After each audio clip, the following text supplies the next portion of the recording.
When you have a gift, you don't need to wear khakis and non-slip shoes and uniform hats or say, my pleasure. You don't need khakis and non-slip shoes when you have a talent. In today's video, you will be told the blueprint of getting the money, being a self-made entrepreneur, even being home-based and touching this much money more than more people your age or even close to the same people with degrees. You will be told the blueprint of how to have that successful hair braiding business.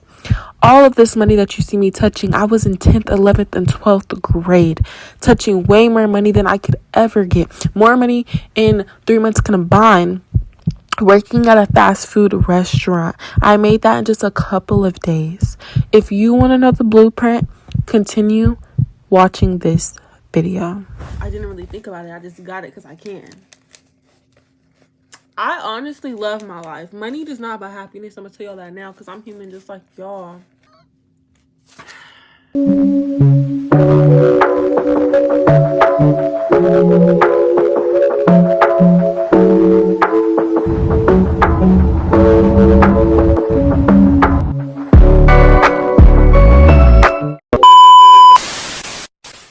Hey everybody, welcome to my YouTube channel. If you do not follow me on anything, we have a problem. And I decided that it's very crucial for me to make this video. I feel like there's a lot of young people out there or even adults that want to start a hair braiding business, no matter if you already know how to braid or you don't know how to braid. I feel like this video is what you need to watch. This video is the blueprint. Okay, this video is the blueprint. I wrote notes on my iPad and I am going to discuss everything that you should know. Before I get started, I just want to let you guys know that my experience is much different from the six-figure hairstylists or the people that are actually with their cosmetology license. I don't have one. I'm home-based. This is my basement. But you can do it too if you have parents that are okay with people coming to your house. Now, that for a lot of people is the deal breaker. I'm not going to lie. But what I will let you know is if you're doing what you need to do, if you're a kind person, and if you just pray about it, nobody should give you trouble. Nobody should give you trouble because at the end of the day, these people that are coming to your house are just like you. They don't want no trouble. They just want their hair done. For starters, I'm about to talk about how I began my hair braiding business. Before I begin my story, I just want to let you know that hair money is different than any money I've ever received working a job. I don't even want to work a 9 to 5 ever again. I barely even want to do hair though for the rest of my life. So what hair has taught me personally is that being an entrepreneur and having your freedom is the best thing in the world. I don't pay taxes. I don't have an LLC. This is the difference. I'm just talking coming from a side hustle point of view or a small business but no LLC point of view. I'm just gonna make that clear. I was able to buy my first car pretty quick. I'm not gonna lie. I was able to get all these expensive things. I buy whatever I want, food whenever I want. I buy people gifts whenever I want. Anything I want, I need, I have the money. Like doing hair, you're never gonna be broke. Like even if you do like one client, the thing is the money lasts you way longer than a check at a fast food restaurant or retail. Or maybe like there's even times where my own mother said I was making more than her. Or like about the same. My mom is a nurse. She gets paid good, great. So compare that to me. Mind you, I'm 17. I'm working part-time. Imagine being full-time. Okay, got it. Okay, so growing up, I have a stepmom. And my stepmom, I have a mom and a stepmom, by the way. But anyway, so my stepmom, she would do my hair in rubber band box braid before I had locks. I do have like parents that are co-parenting, right? So I go back to live with my actual mom. I'm not with my stepmom, and I'm over here trying to do the same hairstyle that my stepmom would do on me.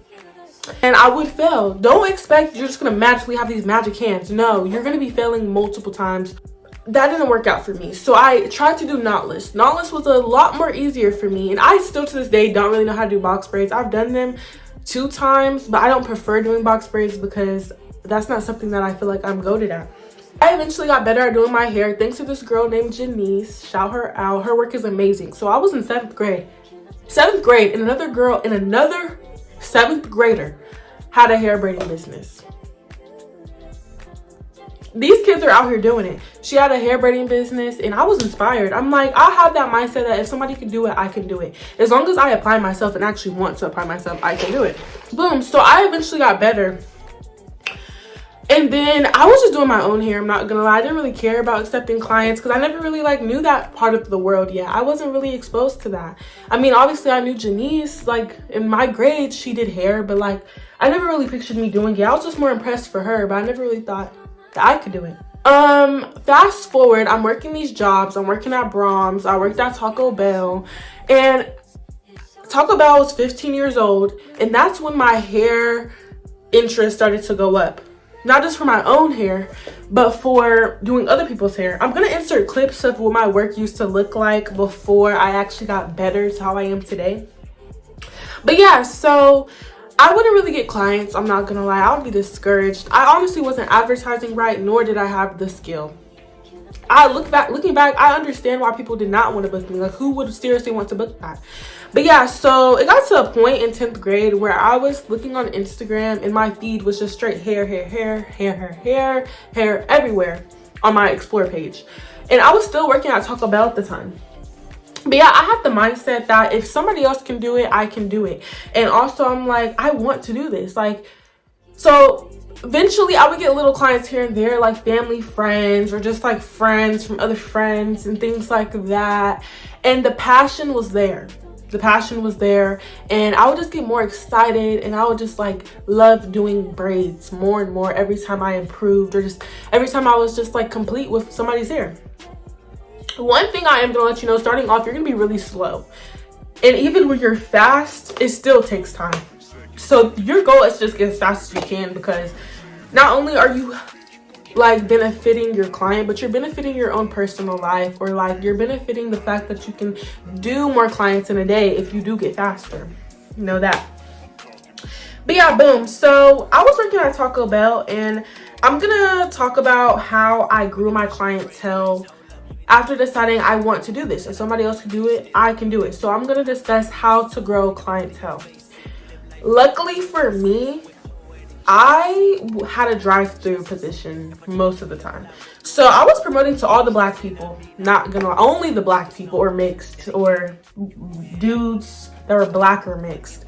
And I was telling them about my Instagram. I'm not gonna lie, I feel like you need to have more of an extroverted personality if you're going to be promoting yourself verbally. So I would just like ask them to follow my Instagram. I'm not gonna lie, it was kind of random, or maybe some people even unfollowed me, little do I know. But just getting that follow actually worked. For a long time, I thought it was kind of pointless. But then sometimes I would get clients and they're like, oh, I saw you in the Taco Bell drive-thru, or oh, my friend met you in the Taco Bell drive-thru. So that word to mouth, don't underestimate it. Do not underestimate it. Instagram. I used to think always Instagram. Now I think TikTok is the main source to get clients. But I would say TikTok and Instagram is truly all you need. I feel like I got majority of my clients off TikTok and Instagram rather than Snapchat or Facebook. But I am going to tell you guys multiple ways to promote. So you can create a TikTok account and post your work consistently. Consistency is key because you will get shadow banned. And the more you post, the more local you could get. Instagram. My account was new, and I feel like newer accounts are easier to blow up. Now, I feel like my followers have been the same for like almost a year now. But that's my fault because I have not been consistent anymore. But I still be fully booked. It gets to a point, like when you receive so many clients, it just gets to a point where you don't have to grind and post every day. But as a beginner, as somebody trying to get clients, you need to post every day. Majority times in the week. Facebook, promote on your page, or there's groups. There's like groups of people that need their hair done. It's like black girls something, or just like anything that's in your local state. There's groups on Facebook where you can post your work. Now the thing about Facebook, I feel like those are more people that need their hair done now, like tomorrow, like now. And yeah, Sometimes if you're not booked, then that may work for you. But if you're a person like me that you really do need to book in advance to book with me, Facebook is not the best option. Oh, and also business cards. I wouldn't recommend business cards that much. I have ordered business cards about twice within the past 2.5 years. But what I will say about business cards is people throw it away. I feel like online social media marketing is where it's at, or like get those big, like something like this, kind of like a paper poster, and put it in hair stores or like any establishment that will allow you to have your work. Maybe like churches, predominantly Black churches. That's a good idea. Next, I am going to talk about being a beginner. Your prices need to be what your work is like. You can throw deals, you can be like, or you can even do hair for free. Like when you really want to do something, doing hair for free is what sometimes gets your foot in the door because you're getting your content. Also, practice on friends and family. Some people are going to be a sacrifice. You're going to have to sacrifice your time and your worth to get where you want to be. I'm going to show you guys my prices with my work, and you can kind of compare and see if you need to charge like me. And it does depend on your city, where you live as well. So you want to be kind of like your competition, but also know your worth. And even if you're more than your competition, who cares? Because some people don't want to pay less and get crappy work or just deal with somebody that's fed up. People would rather pay more for a better experience, better work, somebody that actually values their time. Okay, now I'm going to talk about who you need to become and the quality traits that you need to have. This is going to make or break if you are meant to be a hairstylist, because I personally feel like this is not for everybody. I do run into a lot of people, like I'd be asking my clients, like, would you ever do hair? And they're like, oh no, I don't have the patience. Oh no, my arms are giving, like, you know.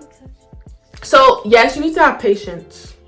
For me, I do have patience, honestly, and I feel like time goes by so much faster when I'm braiding. And I don't know if that goes with working in general, but I don't know. One braid obviously takes like 3 to 5 minutes, right? Depending on, even like 2 to 5 minutes. So imagine you're doing like 100 braids, 90 braids. Time just goes by so fast. So it's like ideally braids take forever, but ideally time goes by and you will get done if you don't take breaks. Like I don't like taking breaks unless I have to severely pee, or if my client has to go to the bathroom. That's when I can sit down for a second while they're in the bathroom. But I don't like taking breaks, and I don't need to take a break. It's not like, oh, I'm trying to rush, but sometimes it is like I'm trying to rush. Like genuinely, I don't need a break. So yeah, you need to be a patient person. Second, you need to be nice. I do run into a lot of people that have bad experiences with people being rude, or like if you be on TikTok seeing like horror stories of a braider, or like she was so rude, she was this. You don't want to end up on a TikTok. People, bro, that blocks a lot of potential clients, even if they don't live where you live at. Okay? You need to be just nice. Like, what? Okay, you need to also be accommodating. So me, I usually have chips and drinks for my clients. This is not a must, but I feel like the bare minimum is water. So at least have water bottles for them. That helps. That goes a long way than just having absolutely nothing. And sometimes, yes, it's their responsibility to like DoorDash or bring their own stuff, but you will stand out a lot if you can be accommodating and just make sure everything is comfortable. Also, I do say your communication skills outside of like being one-on-one with them need to be good. So you need to be texting back as fast as you can whenever it's within your business hours. If something came up, don't be trying to cancel last minute. You need to make sure you're communicating with them, making sure everything is great between you guys. If you have to reschedule, let them know. If you have to push back the time, offer discounts sometimes. I don't really do that much as I could. Most people don't really care, but yeah, that is a good tip if you want to stand out outside of me. Like, give discounts to people when you have to reschedule or like anything like that, or push back the time, because that, you know. Okay, so now I'm going to talk about what to do if you need to cancel your appointment.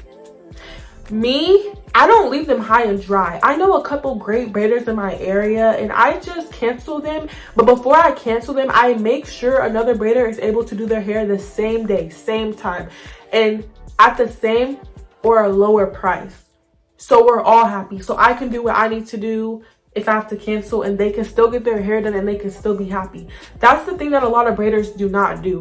They will ghost you, or they will literally not give you to another braider. And I know sometimes it's like These people are strangers. They don't know who they're about to go to. They don't trust them, and they want to see their work before they even go to their house. And yes, that's where it can be iffy.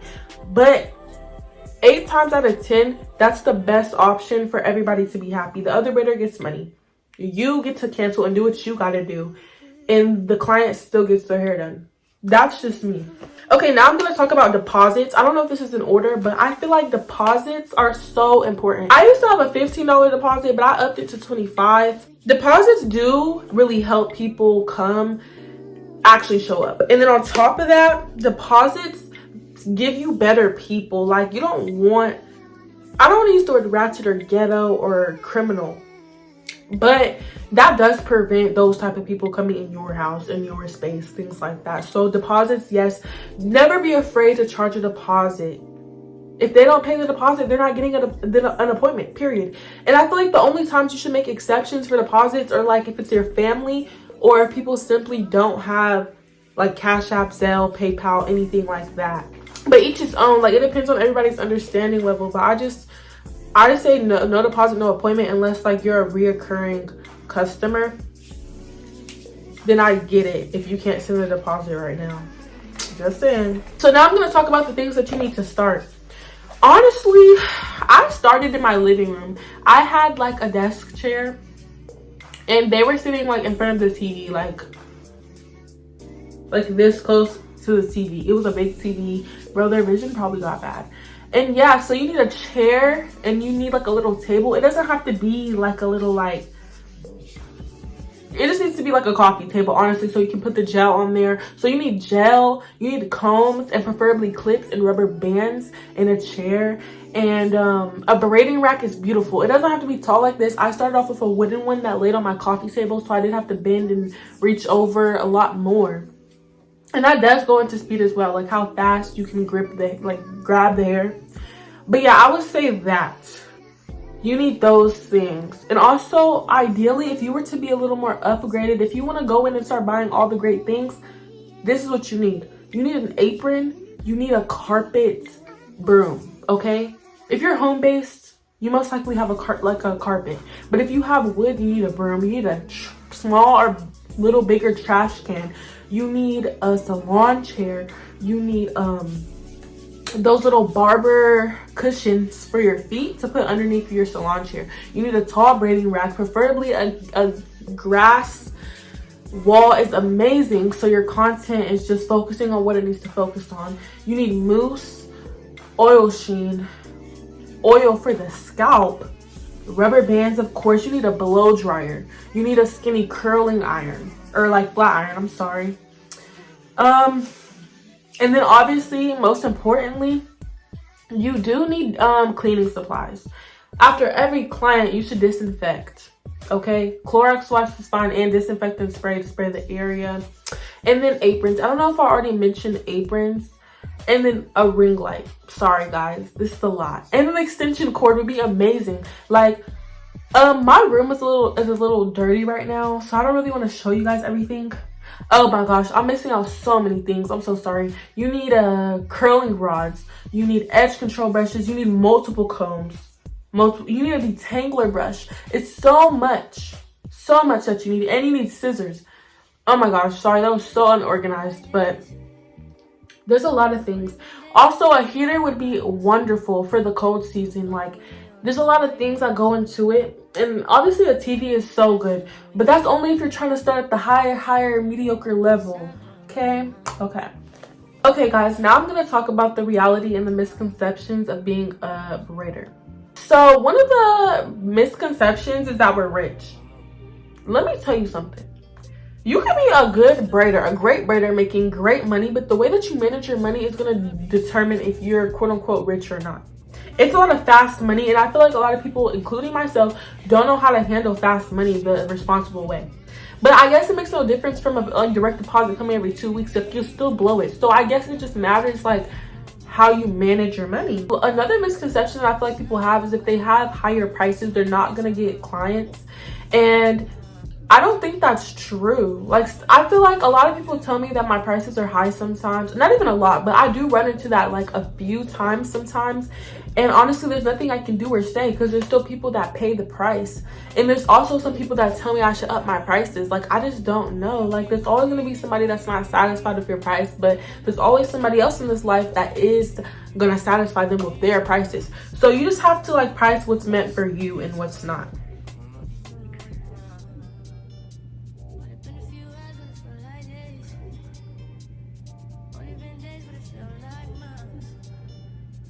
Okay, so now another misconception is that you should have hair included with being a braider. And I'm not gonna lie, I used to do hair included for a little bit, like maybe a year almost. But I ended up not including hair anymore because it's crazy. Like, I would spend like $300 to $400 every like week or every 2 weeks. And then I'm just like, bro, there's people out here paying for hair and buying their own hair. And there's like, so I'm like, my mom was trying to like tell me that, oh, if you don't include hair, you're not gonna get bookings like that. But no, I was still booked. Some people were like, oh, I thought you supplied the hair, like, you know, or sometimes I would forget to delete like hair included on my website or in some places on social media. So I would run into people showing up with no hair. But nothing should change that. If you want to include hair, that does make you like kind of set apart. But if you don't want to include hair, you should not be worried about not getting clients. Just make sure you're priced at a good rate, especially if you're not washing the hair. If you're just only braiding, then you should be fine still. Just make sure your pricing is adding up. Alright, so I do want to talk about the pros and the cons. I would say I don't have many cons. I do have a lot of pros though, and that's great. That's how it should be. Okay, so a lot of pros I feel like is, I'm gonna say the money. I wasn't gonna say the money first, but the money. Like, when I first started getting paid like my worth, I was like, bro, I just felt so rich. And I genuinely did have the mindset that I was gonna make it back, and I always did. And that's not a good mindset to have when spending your money, like, oh, I'm gonna just make it back. But that's true when it comes to hair. You're genuinely gonna make it back. You're gonna make it back. You're gonna make it back and more. And I just felt like I was so like I feel like I was touching so much money, like a lot of money. Okay. The next pro is I made a lot of great connections with people. And people expanded my brain. Like, I have clients of all different ages and all on all different paths of life, and they were able to talk to me and tell me about their life, and it made me like just think about more things that are actually in this world, or things I could do, or just like things that other people go through. Like, sometimes you live under a rock and you think that life's just sunshine and rainbows, but no, these girls and people in life actually go through trauma. They like, it's a therapy. Like, I feel like if you're not really a talker, you can still be a braider. But if you are a talker, it does make your client's experience a lot better because you can feel like they're therapists in a way. And it's actually crazy, but a lot of people actually like me and like the advice that I had. It's crazy. A lot of like older women said it's crazy how like you're 16, 17 and you have this great advice. Like, I'm listening to a 16-year-old. Like, I feel like you guys both can make an impact in each other's lives in a way, and I think that's just so beautiful. The other pro is you get glazed. Like, people like, oh my gosh, your work is so good. Oh my gosh, I could never have the patience. Oh my gosh, your work is so great. Oh my gosh. Like, they just think like you're such like a treasure. Like, I don't know. It's so like rare in a sense. And like, I don't know. I'm not gonna lie. I do feel nonchalant about my skills sometimes because I feel like if you're never like growing, then it's not as exciting. It's like repetitive, if anything. I think it's fun when I'm working with color. But when it's repetitive, that's when it's like... So now I'm gonna go into the cons. Braiding can get repetitive, but I don't really think that's a bad thing. If anything, it just like trains my body to like think it's not that bad. Like, in a sense, like if I'm doing medium knowledge back to back, it's like, okay, medium knowledge, that's easy. But it can get repetitive. I'm just gonna tell you that. Like, I guess it really depends on the styles that you do provide. But for me, it can get a little repetitive. Especially like even doing the single braid, single by single. Like, to me, that's not boring, it's fine. But like, some people may think it's really repetitive, so it could be a con for you. Another con is time. I feel like there's times where I've had to miss out on things or not hang out with my family that much. But then again, I wouldn't say I regret anything. If anything, now I feel like I make a better schedule. Like back then, I just saw every client as an opportunity, so I would take it, and it would obviously take my time. But I guess that goes back to the pros. Like, you can actually create your schedule. So as much as you can be busy and like not be on your phone, not text people back, but then again, you can make your own schedule. So it is what you make it. Yeah, another con is if you're home based, obviously these people are in your house, so please don't feel self-conscious about your house, because I'm telling you, bro, I would get compliments on my old house or even this house, and I would be like, oh, really? So sometimes people really think your house is cute, or you don't even know where somebody else comes from. They could be coming from something like not as great as your house. So it's like, is it really that bad, you know? Starting out is like, it's not going to be that fast. But I want you guys to know, I want you guys to pray about it. And sometimes there's times where I'm like, I'm so tired. Oh my gosh, I have all these clients. Oh, I want to cancel. But you got to remember, this is what you prayed for. This is what you wanted to do. And this is what comes with it. And when you're done, it's going to be so rewarding. And it's going to be great. You're going to have that great content. You're going to have people outside looking in thinking you're so amazing and you're so talented.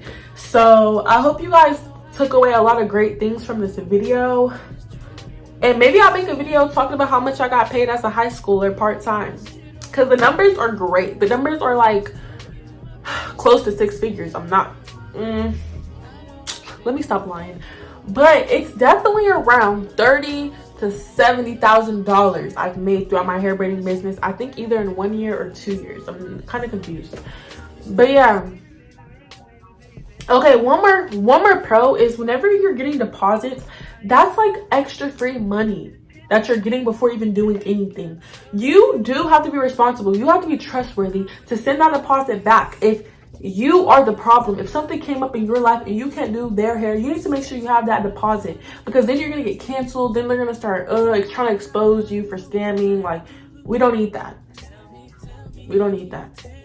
So yeah, guys, yeah, I hope this was a great video, and I hope you guys can like, comment, and subscribe. I am trying to be more consistent, so if you have any video ideas or things that you guys would want to learn from me, let me know. My social medias are going to be in the description, and maybe I can make a video on a website.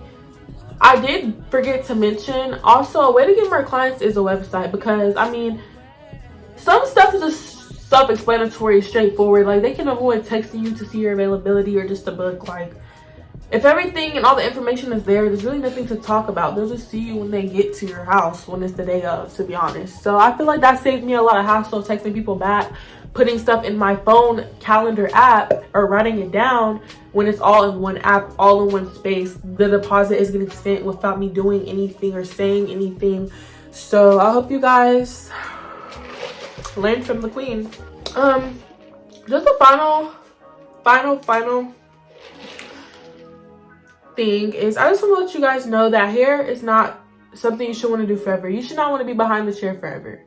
If you have kids or a family and you're like 40 or 50 and they want their hair done, have at it. Accepting clients at 40 and 50 is not something you want to do. I didn't really say any cons about your hands or your back. That's because I don't really experience that much pain in my hands or back. More back, but I have scoliosis, so it's a little bit, I'm not gonna lie. So I feel like that maybe contributes. But genuinely, like, when you're youthful, I feel like it's much better. You don't experience much pain. You can stand for longer. All the little things. But yeah, I love you guys so much. Never be afraid to fail at doing hair, because it's just a learning lesson. Use your resources, talk to other braiders, because some of them are really nice and they don't gatekeep. Okay, take classes, watch TikToks, YouTube videos, things like this, or just tutorials on hair, like other videos I'll post or other content creators. If you made it this far, you're amazing, and you deserve that business. You deserve that money. You deserve those human connections. You deserve everything. Thank you guys for watching. Bye.